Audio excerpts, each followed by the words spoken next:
How do you wipe out billions of dollars in minutes? Elon, pass me my phone. And that is pretty much exactly what Elon Musk has the power to do. He has the power to send stocks soaring or to send them crashing. And that is why we live and die by the sword of Elon Musk. He can tweet something to send the price rocketing to the moon, or he can tweet something to send it crashing down. He's done both with Bitcoin recently. So I'm making this video because I have a little Bitcoin, I have a little Doge, and I have a little Ethereum, and I find it super interesting that someone like Elon Musk can send the prices of these cryptocurrencies up and down and all the way around. And it's kind of terrifying, but it's also, if we acknowledge it and are aware of it, then we can plan for these kind of eventualities. So if you've seen my previous video all about the roller coaster of Dogecoin, then you'll know that I generally suggest that you don't invest more than you're willing to lose in one of these volatile stocks. Now, cryptocurrency in general is a bit more volatile than certain other stocks. Like if you're investing in Apple, for example, or you're investing in AT&T, the stock probably isn't going to be jumping around like crazy all the time. On the other hand, if you're investing in a crypto like Dogecoin, especially like Dogecoin because it's quite a meme coin, you're in for a jolty ride, to say the least. Now, Bitcoin is clearly the big daddy in the cryptocurrency world, so it is pretty hectic to see that a tweet from Elon can just wipe out hundreds of billions of market value literally in the space of a few characters on Twitter. Now, before we dive into what Elon was saying on Twitter, crush the like button down below. As you can see here, we got 638 likes on one of my comments on Andre Jick's video. And if we can get anywhere close on this video, that would blow my mind. Now, what was the Musk saying on the Twitter? This was the tweet that sent Bitcoin on a bit of a free fall. Tesla has suspended vehicle purchases using Bitcoin. We are concerned about rapidly increasing use of fossil fuels of Bitcoin mining and transactions, especially coal, which has the worst emissions of any fuel. Cryptocurrency is a good idea on many levels. We believe it has a promising future. It cannot come at a great cost to the environment. And this is also coming from a company and from arguably a genius who recently bought 1.5 billion worth of Bitcoin. So it's a little bit strange, the timing of it, because only recently did they purchase so much of it, so they would have known about the environmental effects of Bitcoin when they bought it. So a little weird there, sends a few alarm bells.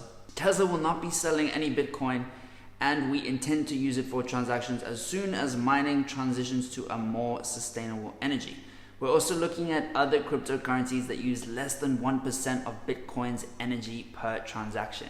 Now that last bit is crazy, and if you look at all the comments and the retweets, all of them are peddling some other cryptocurrency that would be better. Some people are thinking it's going to be Cardano, some people are thinking it might be even Dogecoin or Shiba Inu or any of these, right? But be wary of what people are saying in the comments of these kind of things. Always do your own research. Don't just listen to random people on YouTube. Form your own opinion, because you could end up losing a lot of money in such a situation. Now, you know when Elon tweets, the comments are kind of cray, and you can see some pretty huge names replying to him over here. Let's see. Oh, this is a big one. Michael Saylor. So Michael Saylor with MicroStrategy, his company has bought loads and loads of Bitcoin, and he's saying it's ironic because no incremental energy is used in a Bitcoin transaction. The energy is used to secure the crypto asset network, and the net impact on fossil fuel consumption over time will be negative, all things considered. Then we've of course got Pompliano saying, Elon, you realize that 75% of miners use renewable energy, right? The energy story has been debunked over and over again. So I'm not going to jump into how much energy Bitcoin uses per transaction in this video. There's loads of other videos out there on the internet, and I still have more research to do, so I don't want to talk shit to you guys.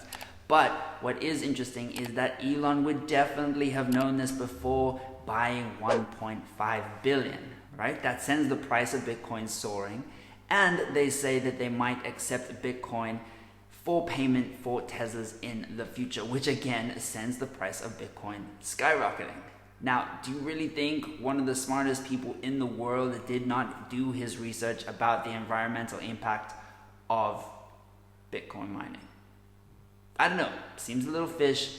I definitely think he would have done that. Now, is Elon actually stabbing Bitcoin in the back? Well, that's something you can let me know down in the comments, but I'm not too sure because so much of what he has said, what he has done previously, and his tweets have led to, increases in Bitcoin's market price and market value. So maybe now is just a really good time to buy the dip. If we check out the Bitcoin price over here, yes, the top of the market was 62,000, almost 63,000 per Bitcoin, and it's dropped down to where are we at now? Probably like 42,500, right?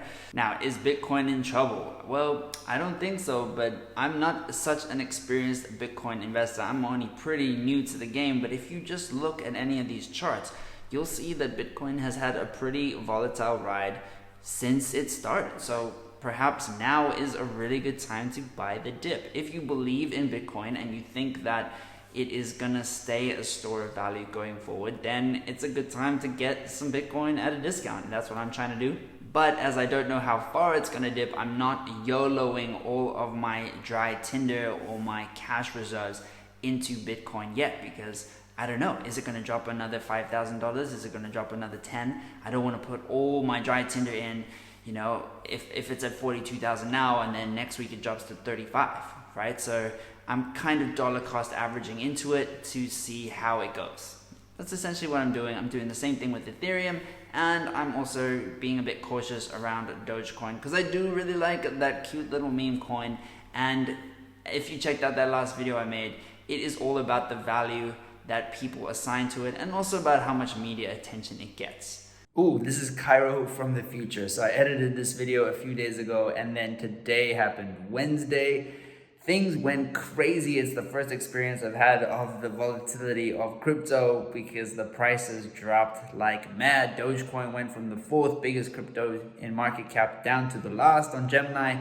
It was crazy, and I'm very excited that I had planned limit orders in case the price of Ethereum dropped, in case the price of Bitcoin dropped. So just today, I spent $5,000 with all my limit orders. Like, first limit order gets hit, second limit, oh man, it went crazy.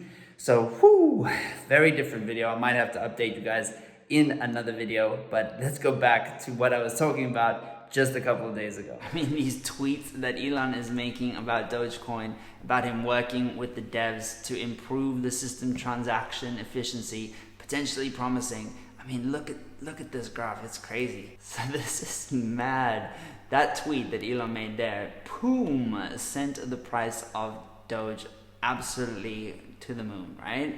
So it's pretty interesting. I'm following all of this stuff. I don't think Elon is necessarily anti-Bitcoin. I think he knows all about the environmental aspects, and actually a lot of the research that I've done so far does seem to show that a lot of the energy used when mining Bitcoin is from renewable resources, and that can also be because these renewable resources are becoming cheaper and cheaper to use. So it just seems like good business. If you were a Bitcoin miner, you would want to use the most cost-effective energy to mine that Bitcoin. And also now that there's more public pressure about how the Bitcoin was mined, whether it's blood coin or whether it was mined with non-renewable resources, that affects the price of Bitcoin. So you as a miner want the price to keep rising, and you want to spend as little as possible to mine it, right? So it makes sense to use some of the cheaper renewable energy resources to do so. I think Tesla knows that, I think Elon knows that, and I think they might even be on the sly buying more Bitcoin. Now, this little Twitter exchange that Elon had with user Crypto Whale also did not do any favors for the price of Bitcoin, because Crypto Whale was saying that investors would slap themselves next quarter when they find out Tesla dumped the rest of their Bitcoin holdings, right? With the amount of hate Elon Musk is getting, I wouldn't blame him. So yeah, Elon Musk is getting loads of hate from people on Twitter because of the things that he is saying about Bitcoin. Now, Elon replied with a single word response saying, "Indeed." So people got pretty scared about that because it sounded like Elon was agreeing with Crypto Whale that he might dump all of their Bitcoin holdings, 1.5 billion worth, which would affect the price of Bitcoin like crazy. I don't think Elon's going to do that though. But I do see it from the perspective of the Bitcoin investors that have, ridden it out, have made some money, have amassed some value, and then to see someone come out and tweet something that effectively reduces their net worth by thousands or tens of thousands or even millions, you're going to be upset and you're going to take it to Twitter to air your grievances. But like I said earlier on in the video, because it's so volatile, what he giveth, he can taketh away. And that is why I'm not just relying on cryptocurrency or stock investing to grow my net worth. I'm also investing in existing businesses. I'm buying into businesses that I can add some value to with marketing skills. I bought my first business a month ago and it's going really well so far, and hopefully closing on another one this week. So fingers crossed, I'll be updating you guys in future videos. And if you want to know more about my Airbnb business that I started, I'll pop a link down in the description as well. You can see some more videos on that on this channel. But if you want my help to guide you through starting your own Airbnb business, just click the link, set up a call, and I'll talk you through everything that you need to do to pretty much set up a side hustle that you don't have to put a lot of time into and that makes you pretty solid returns. Now let's crush the like button. Let's try to get this video to, I don't know, I'm a pretty new channel. Maybe we can get to 50 likes. Maybe we can get to 100 likes. That would be sweet.